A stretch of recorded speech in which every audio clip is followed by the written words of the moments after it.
نحمده ونصلي على رسوله الكريم اما بعد فاعوذ بالله من الشيطان الرجيم بسم الله الرحمن الرحيم وجعلناكم أمة وسطا وقال النبي صلى الله عليه وسلم من يريد الله به خيرا يفقهه في الدين صدق الله العظيم وصدق رسوله النبي الأمين الكريم ونحن على ذلك لمن الشاهدين والشاكرين والحمد لله رب العالمین۔ اللہ تبارک و تعالی نے حضور نبی کریم صلی اللہ تعالی علیہ وسلم کی اس امت کو امت وسطا فرمایا، ماڈریٹ امت، درمیانی امت، اعتدال والی امت، معتدل مزاج امت، بیلنسڈ امت۔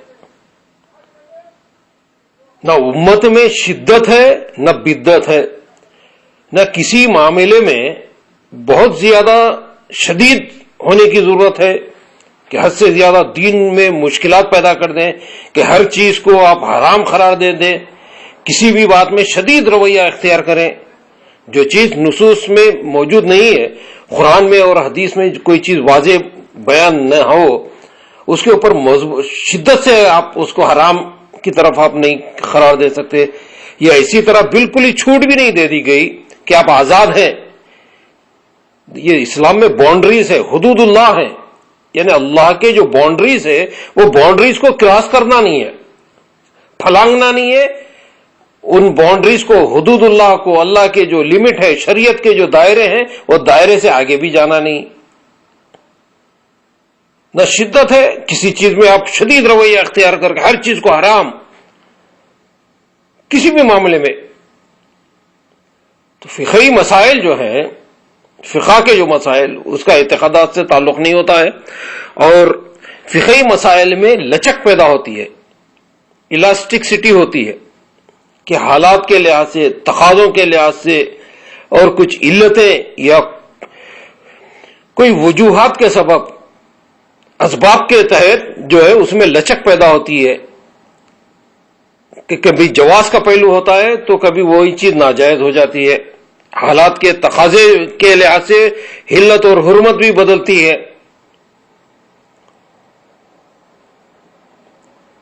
قرآن میں نے سود کو مطلقاً حرام قرار دیا، احل اللہ البیع وحرم الربا، ہم نے تجارت کو حلال کیا اور سود کو حرام قرار دیا۔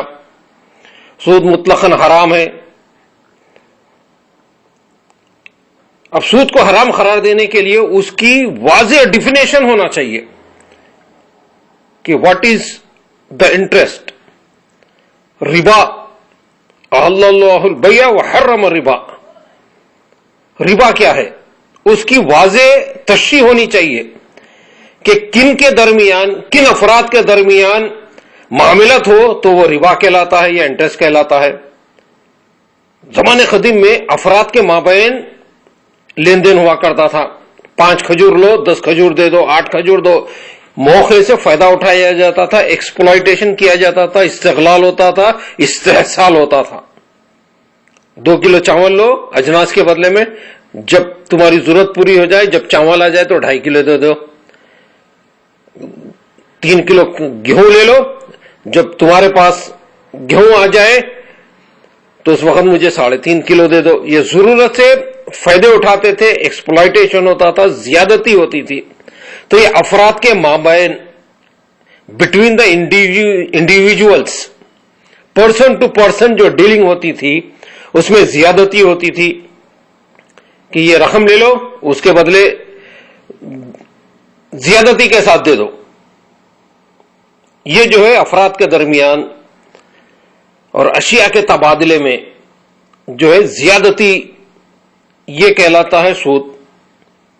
اب جبکہ بینکنگ سسٹم ہے، حکومتی ادارے چلا رہے ہیں، فائنینشیل انسٹیٹیوشنز ہے، اور یہ کمرشل دنیا ہے، یہ تجارتی دنیا ہے، جہاں پر انویسٹمنٹ کا کانسیپٹ ہے، تصور ہے انویسٹمنٹ کا، کہ ہر شخص انویسٹمنٹ کر رہا ہے، آپ سے رقم وصول کر رہا ہے، اس کو انویسٹ کر رہا ہے، سرمایہ کاری ہو رہی ہے، مشغول کر رہا ہے، مشغولیت کے بعد کو آپ کو کچھ فائدہ دے رہا ہے۔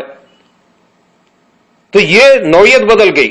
اب یہاں پر آپ کا استحصال نہیں، آپ کا ایکسپلائٹیشن نہیں ہو رہا ہے، بلکہ آپ کی رقم کو مصروف کیا جا رہا ہے اور اس میں سے آپ کو فائدے میں سے کچھ حصہ دیا جا رہا ہے. تو یہ مطلقاً سود کی شکل بدل چکی ہے. پرسن ٹو پرسن، ایک فرد سے دوسرے فرد کے درمیان ڈیلنگ نہیں ہے، بلکہ یہ حکومتی ادارے، بینکنگ، تمام چیزیں جو چل رہی ہیں. تو اگر آپ بینکنگ اگر ٹوٹلی حرام کہیں تو بینک کے نوٹ جو ہے جیب میں نہیں رکھ سکتے آپ. بینک کے جو نوٹس ہیں یہ تو بینک سے ایشو کیے ہیں، تو یہ بینک کا نوٹ، بینک کی کرنسی آپ جیب میں نہیں رکھ سکتے آپ. تو اکانومی کی بیک بون ہے یہ، معاشیات کی جو ہے آپ کی ریڑھ کی ہڈی کہلاتی ہے بینکنگ. جس طرح سے آپ بغیر کرنٹ کے نہیں رہ سکتے. اگر آپ کے پاس کرنٹ نہیں ہے تو اے سی بیکار، فریج بیکار، واشنگ مشین بیکار، الیکٹرانک جتنے بھی ہے، بغیر کرنٹ کے آپ یہ تمام چیزیں ختم ہو جائیں گے. آپ کا اس کا استعمال ممکن ہی نہیں ہوگا اگر کرنٹ نہ ہو. تو اسی طرح بینکنگ کے بغیر آپ کا اکانومی ختم ہو جائے گی، آپ کی معاشرتی زندگی، معاشی زندگی ختم ہو جائے گی. تو یہ بینکنگ سسٹم، حکومتی ادارے، فائنینشیل انسٹیٹیوشن آپ کی رقم کو مصروف کرتے ہیں. تو وہ کانسیپٹ نہیں رہا افراد کے درمیان. چنانچہ ہندوستان میں علماء نے، علماء بریلوی ہو یا علماء حیدرآباد ہو، سب نے یہی کہا کہ مابین بینک سے اگر آپ ڈیل کر رہے ہیں، حکومتی اداروں سے ڈیل کر رہے ہیں، یا حربی کفار سے اگر آپ اپنے فائدے کے لیے ڈیلنگ ہو رہی ہے تو یہ سود میں شامل نہیں.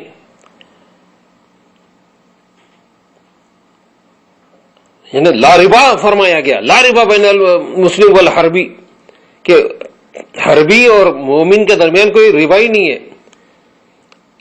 یہ معاملت ہو رہی ہے. تو سود جیسی چیز میں تعویل کی گئی، قرآن میں مطلقاً حرام قرار دیا گیا، وَأَحَلَّ اللَّهُ الْبَيْعَ وَحَرَّمَ الرِّبَا، سود کو حرام قرار دیا گیا. لیکن علماء کرام، ہندوستان کے علماء تعویل کر رہے ہیں، تمام درسگاہ کے علماء، جامعات کے مفتیان کرام تعویل ہو رہی ہے. اسی طرح آپ امریکہ ہو، کینیڈا ہو یا دوسرے ممالک میں ہو جہاں کفار سے، مشرکین سے اور دوسرے اداروں سے سب ڈیلنگ جو ہو رہی ہے، اس میں سود نہیں قرار دیا گیا آپ اپنے فائدے کے لیے، کیونکہ یہ سسٹم پہلے نہیں تھا، بینکنگ سسٹم. اسی طرح انشورنس کا سسٹم پہلے نہیں تھا. یہ حکومتی ادارے، آرگنائزیشن جو آپ کو انشورنس کر رہے ہیں، لائف انشورنس ہو یا آپ کی کار انشورنس ہو، یہ مسٹ ہو چکا ہے. آپ کو لائسنس نہیں ملتا اگر آپ کار کا انشورنس اگر آپ نہ کروائیں. تو ہندوستان میں یا سعودی عرب میں یا پوری دنیا میں آج کل کار کا انشورنس مسٹ ہو گیا، اس کے بغیر آپ کو لائسنس نہیں ایشو ہوتا ہے. تو آپ مجبور ہیں آپ لائسنس انشورنس کروانے پہ، آپ ہیلتھ انشورنس کروانے پہ مجبور ہے. سعودی عرب میں آپ کا اقامہ نہیں بنتا یہاں پر، ہیلتھ کارڈ مسٹ ہو گیا ہے. آپ پلین میں سفر نہیں کر سکتے، پلین میں آپ کے ٹکٹ میں انشورنس شامل ہوتا ہے، ٹکٹ کی رقم میں انشورنس کے پیسے شامل ہوتے ہیں. حکومت کی جانب سے جو ٹرینز ہے اس کے اندر ٹکٹ میں انشورنس شامل ہوتا ہے. بہت سارے چیزوں میں، گورنمنٹ بسز میں اگر آپ سفر کر رہے ہیں تو انشورنس اس میں شامل ہوتا ہے، کورڈ رہتا ہے، وہ کوریج ہے. وہ پلین ہو یا ٹرین ہو یا کوئی بھی سفر ہو، اس میں انشورنس کور ہوتا ہے. تو اب یہ انشورنس کے لیے آپ وہ شدت اختیار نہیں کر سکتے کہ انشورنس مطلقاً حرام ہے. آپ بچ نہیں سکتے، آپ کوئی چیز آپ کے اختیار میں نہیں ہے. یہ چیز آپ کا اختیاری عمل نہیں رہا. سفر کرنا ہے تو ٹکٹ لینا پڑے گا، گاڑی چلانا ہے تو آپ اپنی کار کا انشورنس بنانا پڑے گا. تو زندگی میں یہ تمام چیزیں آپ کو جو ضروری ہوتے چلے جا رہے ہیں. تو فقہی مسائل میں جہاں پر کوئی وجوہات ہوتے ہیں، علتیں پیدا ہو جاتی ہیں، کوئی ریزنز بنتے ہیں، تو وہاں پر اس کے جواز کے پہلو کو تلاش کرنا پڑے گا. شدید رویہ اختیار کریں تو آپ وہ چیزوں کا استعمال ترک کرنا پڑے گا آپ کو. تو بے شمار چیزیں ہیں. لاؤڈ اسپیکر ہم بچپن میں سنتے تھے، آج سے کوئی 40 برس پہلے کی بات ہے.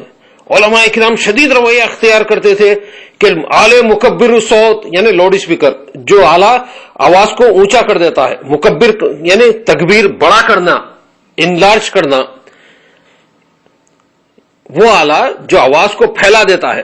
لاؤڈ اسپیکر آپ کی آواز کو ایک دم لاؤڈ کر دیتا ہے، وہ آلہ جو ہے لاؤڈ اسپیکر جب مساجد میں استعمال ہونے لگا تو علماء کا ایک طبقہ جو ہے تمام ہندوستان اور پاکستان کے علماء اس کو حرام قرار دیے کہ نہیں اس میں آواز بدل جاتی ہے. تو لیکن بعد میں تحقیق کرنے کے بعد، ریسرچ ہونے کے بعد محسوس ہوا کہ نہیں، آواز نہیں بدلتی، آواز صرف پھیلتی ہے، آواز بڑھتی ہے، وہ لاؤڈ ہوتی ہے. آپ کی جو کم آواز ہے آپ کی آواز کو بڑا کیا جاتا ہے. جیسا آپ کی فوٹو ہے اس کو انلارج جب کریں گے آپ پرسنٹیج دے کے 10%، 20%، 40%، آپ کی فوٹو کو 10 گنا بڑا کر کے آپ دیکھیں تو فوٹو آپ ہی کی رہے گی، انلارج ہو رہا. تو آواز بھی انلارج ہو رہی ہے، آپ کی آواز پھیل رہی ہے، بڑھ رہی ہے. تو بعد میں جب علماء کو سمجھ میں آیا کہ نہیں یہ آواز کوئی علت نہیں ہے، کوئی خامی یا کوئی خرابی نہیں ہے، تو رفتہ رفتہ علماء اس کو اختیار کرنے لگے کہ نہیں جائز ہے. بلکہ بعض علماء نے یہاں تک فرما دیا کہ ہم واجب بھی قرار دیتے ہیں لاؤڈ اسپیکر پہ نماز پڑھنا، چونکہ حالات کے تقاضوں کے لحاظ سے. حیدرآباد میں مولانا عبد القدیر حضرت صاحب رحمۃ اللہ علیہ بحر العلوم آپ فرمائیں کہ حالات کے لحاظ سے لاؤڈ اسپیکر پہ نماز پڑھنا واجب ہے، بغیر لاؤڈ اسپیکر کے نماز ہی نہیں ہوتی. لیکن بعض جو شدید علماء تھے آج تک بھی گروز کر رہے ہیں کہ لاؤڈ اسپیکر پہ نماز نہیں ہوتی بغیر لاؤڈ اسپیکر کے، حالانکہ پوری دنیا میں لاؤڈ اسپیکر پہ نماز ہوتی ہے. حرمین شریفین میں کیا ممکن ہے یہ بغیر لاؤڈ اسپیکر کے؟ مکہ معظمہ میں، مدینہ منورہ میں، یہ بڑے بڑے مساجد میں، عیدگاہ میں، کیا یہ ممکن ہے کہ بغیر لاؤڈ اسپیکر کے نماز ہو؟ نہیں. تو علماء اس وقت علت دیکھے کہ یہ خامی ہے، یہ نقص ہے، اس سبب سے حرام. لیکن جب وہ نقص دور ہو گیا، وہ شکوک و شبہات ختم ہو گئے، تو جواز پہ فتویٰ دینے لگے کہ لاؤڈ اسپیکر پہ نماز جائز ہے. تو بہت سارے ایسے مسائل آتے رہیں گے. اسی طرح ویڈیو ٹی وی کا مسئلہ، جو طبقہ فکر جامد لیا ہوا ہے، جمود ہے، جن کی فکروں میں فریز ہو گئی، جن کی فکر جو ہے فقہی بصیرت سے محروم ہے، وہ لوگ حرام قرار دے دیے. نہیں یہ حرام ہے. ٹی وی کے معنی یہ ہے ٹیلی ویژن، ویژن نظارہ، منظر، درشن. ٹیلی یعنی دور، جیسا ٹیلی فون، دور کی سے بات آپ کر سکتے ہیں. ٹیلی کے معنی دور کے. آپ کسی سے دور کے فاصلے پہ کوئی ہے، آپ سے بات ہو رہی ہے تو اس کو ٹیلی فون کہیں گے. تو ٹیلی ویژن وہ تو دور کی چیز قریب سے نظر آ رہی ہے آپ کو. گراؤنڈ میں کھیل ہو رہا ہے، آپ گھر میں بیٹھ کے دیکھ رہے ہیں. مکہ معظمہ میں نماز ہو رہی ہے، آپ گھر پہ بیٹھ کے حیدرآباد میں بیٹھ کے دیکھ رہے ہیں. تو یہ ٹیلی ویژن ہے، یہ دور کی چیز کو قریب کر کے دکھا رہا ہے. تو جو چیز دور میں ناجائز ہے تو وہ قریب کر کے بھی دیکھے تو ناجائز ہوگی، اور دور میں جائز ہوگی تو قریب میں بھی جائز ہوگی. تو جو چیز اپنی سادہ آنکھ سے دیکھنا جائز ہے وہ ٹی وی کے اسکرین پہ بھی دیکھنا جائز ہے. یہ فتویٰ حضور شیخ الاسلام رئیس المحققین مفتی سواد اعظم علامہ سید محمد مدنی اشرفی جیلانی حفظہ اللہ نے دیا. اب تمام دنیا میں اس پر عمل ہو رہا ہے. حضور شیخ الاسلام کے اس فتوے پر عمل ہو رہا ہے، دین کا کام آگے بڑھ رہا ہے. تو ٹی وی کی شرعی حیثیت پہ کہ وہ لوگ جن کی فکر محدود ہے ابتدا میں ہر چیز کو حرام قرار دیتے ہیں. ایک دور میں کرنسی نوٹ کو بھی حرام قرار دیے تھے. تو اسی طرح لاؤڈ اسپیکر حرام، ٹی وی حرام، موبائل فون حرام. تو یہ چیزوں سے آپ بچ نہیں سکتے، بلکہ ان کے بہتر استعمال کی تدبیریں کریں آپ کہ کس طرح سے آپ بہتر استعمال کر سکتے ہیں. واٹس ایپ ہے، برائی کے لیے استعمال کر سکتے ہیں، لیکن دین کے اچھے کام کے لیے بھی استعمال کریں آپ. بہترین نعمت ہے یہ انٹرنیٹ، آپ بہترین استعمال کریں، دین کے لیے استعمال کریں. آپ چھری سے آپ قتل بھی کر سکتے ہیں، پھل بھی کاٹ سکتے ہیں، جہاد بھی کر سکتے ہیں، قلم سے آپ جھوٹی گواہی بھی دے سکتے ہیں، انصاف بھی کر سکتے ہیں، تو آپ استعمال سے ہی کریں ہر چیز کا. تو بہرحال مختلف مسائل ہوتے رہیں گے. اب اس کے جواز اور عدم جواز پر کوئی ایک طبقہ شدید ہو جاتا ہے اور ایک طبقہ بالکل ہی چھوٹ دے دیتا ہے کہ جو چاہے کرو، حریت، آزاد ہے. نہ بالکل آزادی ہے، اسلام میں بینڈنگ ہے، باؤنڈریز ہے، حدود ہے، اس کے اندر رہ کر آپ سوچیں، کام کریں. آپ مسئلہ خضاب کا مسئلہ، ایک طبقہ شدید حرمت کا قائل ہے کہ نہیں، مکمل طور پر حرام ہے، لیکن بعض احادیث میں اس کے جواز کے پہلو بھی آئے ہیں، استثنائی احکام بھی آئے ہیں کہ مجاہدین کو اجازت دی گئی کہ خضاب لگائیں، اور ان مردوں کو بھی اجازت دی گئی جو اپنی عورتوں کے لیے خضاب لگاتے ہیں. یعنی عورت کوئی کمی محسوس نہ کرے، اپنے شوہر کو بالکل ضعیف نہ محسوس کرے، اور ازدواجی زندگی میں کوئی رخنہ اندازی نہ ہو، اس کے لیے بھی مرد کو خضاب کا استعمال کیا جا سکتا ہے. تو استثنائی چیز ہے، کوئی شدت نہیں ہے کہ مکمل طور پر آپ اس کو کفر و ایمان کا مسئلہ قرار دے دیں، کیونکہ جواز کے پہلو بھی ہیں. احادیث میں فرمایا گیا کہ بالوں کو آپ تبدیل بھی کرنے کے احکام دیے گئے کہ جو بالکل سفید نہ چھوڑیں، بال کو رنگین بنائیں، بالوں کو، یا تو مہندی استعمال کریں آپ، یا اسی طرح صبغہ کا لفظ آیا، خضاب کے لیے جو لفظ ہے صبغہ. تو اب عورت کے لیے اجازت ہے کہ شوہر کے لیے بناؤ سنگار کرے، شوہر کی خوشنودی کے لیے، شوہر کی راضی کرنے کے لیے، راغب کرنے کے لیے عورت کے لیے ضروری ہے کہ وہ بناؤ سنگار کرے، غیر کے لیے نہیں، اغیار کے لیے نہیں، وہ گناہ عظیم ہے وہ. لیکن شوہر کے لیے، اپنے محارم کے لیے انہیں بناؤ سنگار کر سکتی ہے گھریلو عورت.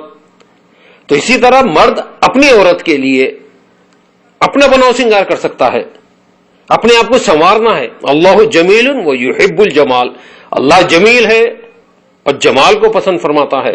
تو آپ اپنی حالت کو، حلیہ کو سدھار کے رکھنا بھی ضروری ہے. وحشتی کہ داڑھی چو طرف سے بڑھتے ہوئے ریچھ کی طرح ہو گئی، پیٹ سے نیچے داڑھی ہو رہی ہے، چو طرف سے بال بڑھ رہے ہیں، سر کے بال کدھر چلے جا رہے ہیں، بکھرے ہوئے ہیں. اس طرح سے نہیں، کپڑے صاف ستھرے رہیں، داڑھی مناسب داڑھی رکھیں آپ، شرعی جو حد بتائی گئی ہے، ایک مشت، 4 انگل جو داڑھی کی حد ہے، آپ اور داڑھی کو سنواریں، نکھاریں، آپ کنگھی کریں، آپ خوبصورتی کو اختیار کریں، آپ سر کے بال میں کنگھی کیا کریں، صفائی کریں، سر کو دھویا کریں، نظافت کا مزاج اختیار کریں، پاک صاف رہیں. تنظف فإن اسلام نظیف، صاف ستھرے رہو کیونکہ اسلام صاف ستھرا مذہب ہے. تو آپ اپنے حالت کو، حلیہ کو سنواریں، نکھاریں، شکل کو آپ بالکل وحشیانہ انداز میں نہ بنائیں، اور خوبصورتی پیدا کریں. آپ اپنے آپ میں تمام چیزیں مناسب انداز میں، آپ داڑھی کو سنواریں، کپڑوں کو سدھاریں، اپنے حلیہ کو سدھاریں آپ. تو بہرحال خضاب کا جو مسئلہ ہے، علماء کے درمیان یہ ایک اختلاف بھی ہے کہ بعض علماء اختلاف کرتے ہیں، لیکن پاکستان کے بڑے بڑے علماء، محدث اعظم پاکستان مولانا سردار احمد صاحب قبلہ، وہ خضاب استعمال کیا کرتے تھے. ان کے آج بھی صاحبزادے جو ہیں پاکستان میں وہ خضاب استعمال کرتے. مولانا شفیع اکاڑوی صاحب قبلہ وہ خضاب استعمال کرتے ہیں. ان کے صاحبزادے جو ہیں وہ خضاب استعمال کر سکتے ہیں. علامہ نورانی جو ہے وہ خضاب کا استعمال کیا کرتے. پاکستان کے اکابر علماء جو ہے، حرمین شریفین سعودی عرب میں بڑے بڑے اکابرین، مکے کے امام، مدینہ منورہ کے امام، تمام مساجد کے ائمہ جو ہے خضاب کا استعمال کرتے ہیں. تو کچھ اس کے دلائل بھی ہے کہ آپ وقت سے پہلے کسی کو بال سفید ہو رہے ہیں، 30 برس کے بچوں کو آج کل بال سفید ہو رہے ہیں، تو اپنے آپ کو احساس کمتری پیدا نہ ہونے کے لیے بھی بال کو سیاہ کرتے ہیں، اور زمانے کے تقاضے ہوتے ہیں، ان تقاضوں کی تکمیل بھی ضروری ہو جاتی ہے کہ زمانے میں جو ہے کوئی زمانہ آپ کو کمزور نہ سمجھے، آپ کو ضعیف سمجھ کر آپ کا استحصال نہ کرے، آپ پر حاوی نہ ہو جائے. یہ نفسیاتی طور پہ ہوتا ہے. اگر کسی سے آمنا سامنا ہو جائے اور لڑائی کی نوبت آتی ہے تو اگر کسی کے سفیدی دیکھ کر انہیں یہ سمجھتا ہے کہ یہ تو ضعیف پہ قابو پا لیں گے، اس کا کاروبار ہڑپ کر لیں گے، اس سے چھین لیں گے، اس پہ ظلم کریں گے، زیادتی کریں گے. بہت سارے ایسے مسائل ہوتے ہیں، نوکری سے نکال دیا جاتا ہے کہ یہ عمر ہو چکی ہے ان کی، یہ کافی بوڑھے ہو چکے ہیں. بوڑھے نہیں ہوئے صرف بال کی وجہ سے. تو بہت سارے سماجی معاشرتی مسائل ہوتے ہیں جس کے سبب کیا جاتا ہے، کاروبار کے لحاظ سے کیا جاتا ہے، گھریلو زندگی میں کے لیے کیا جاتا ہے، اپنی اولاد کے سامنے وقت سے پہلے اگر سماج میں اپنے آپ کو سنبھالنے کے لیے بھی بعض وقت خطاب کا استعمال کیا جاتا ہے. تو اس میں شدید رویہ اختیار کرنے کی ضرورت نہیں، اور مخالف کو آپ اپنی صحت ظاہر کرنا بھی ضروری ہوتا ہے. جیسا مجاہدین کو بتایا گیا کہ خطاب کر سکتے ہیں، اگر مقابلے میں جب سامنے کمزور ضعیف اگر نظر آ گئے تو وہ حاوی ہو جائے گا. تو مجاہدین کے لیے بھی اجازت ہے کہ خطاب استعمال کریں. حضور نبی کریم صلی اللہ علیہ وسلم جب مدینہ منورہ سے تشریف لائے عمرے کی غرض سے، صحابہ کرام کو حکم دیا. تمام صحابہ کرام تھکے ہوئے تھے، سفر کی طویل سفر کے بعد جب تشریف لائے تو حالت بہت ہی تھکی ہوئی ہوتی ہے. تو آپ نے حکم دیا کہ کفار و مشرکین کے سامنے رمل کیا کریں، اکڑ کے چلیں. طواف جو ہے 3 چکر اکڑ کے کریں، زمین پر جو ہے اکڑ کے کریں، تاکہ ان کے حوصلے پست ہو جائے. وہ یہ نہ سمجھے کہ یہ لوگ تھک چکے ہیں، کمزور ہو چکے ہیں. ان کی اکڑ دیکھ کر ان کے حوصلے پست ہو جائیں. تو طواف کے 3 چکروں میں رمل کیا جاتا ہے، یہ سنت ہے. طواف میں 7 چکر ہوتے ہیں اور 3 چکر میں کاندھے اچھال کے پہلوانوں کی طرح رمل کیا جاتا ہے. تو یہ سنت ہے، اس لیے کہ سامنے والے کو وہ خوف طاری ہونے کے لیے، ان کے حوصلے پست ہونے کے لیے وہ یہ نہ سمجھے کہ مسلمان تھک چکے ہیں. تو آپ اپنی طاقت کے مظاہرے کے لیے، قوت کا مظاہرے کے لیے. تو اسی طرح بات چیزیں زمانے کے تقاضے ہوتے ہیں، اس کے لیے آپ شدید رویہ اختیار کرنا مناسب بھی نہیں ہوتا ہے. اور بعض حضرات جو زرد خطاب لگاتے ہیں، مہندی لگانا جائز ہے، سنت ہے، مہندی لگائے، لیکن اس میں کئی چیزیں ملا لیتے ہیں اور سر کو اتنا زعفرانی کر لیتے ہیں، داڑھی زعفرانی کر لیتے ہیں، آبرو کے بال زعفرانی کر لیتے ہیں، بلکہ ان کے ہاتھاں بھی زعفرانی اور ہو جاتے ہیں. یہ حرکت بھی مناسب نہیں ہے. یا تو مہندی استعمال کریں آپ، لیکن اس میں دوسرے چیزوں کی آمیزش اور کلر کر کے بالکل میرون کلر ہو جاتا ہے، زرد نہیں بلکہ میرون کلر ہو جاتا ہے وہ، کہ آپ دور سے بھی دیکھیں تو ایک دم لال، سر لال، داڑھی لال، پلکیں لال، آبرو لال، پھر ہاتھ دیکھیں ہاتھ لال ان کے. تو اس طرح سے بھی گریز کریں آپ، اپنے آپ کو سنواریں، نکھاریں جو مناسب. آپ سماج میں ایک مذاق بھی نہ بن جائیں، آپ اپنے حلیے کو اس طرح بھی نہ بگاڑ لیں کہ آپ ایک تماشا بن کے رہ جائیں. تو دین کے نام پر غلط حلیے ڈال کے پھرنا وہ بھی مناسب نہیں ہے. تو آپ اپنی حالت کو، اپنے حلیے کو سدھاریں اور ایک مناسب ایک رویہ اختیار کریں.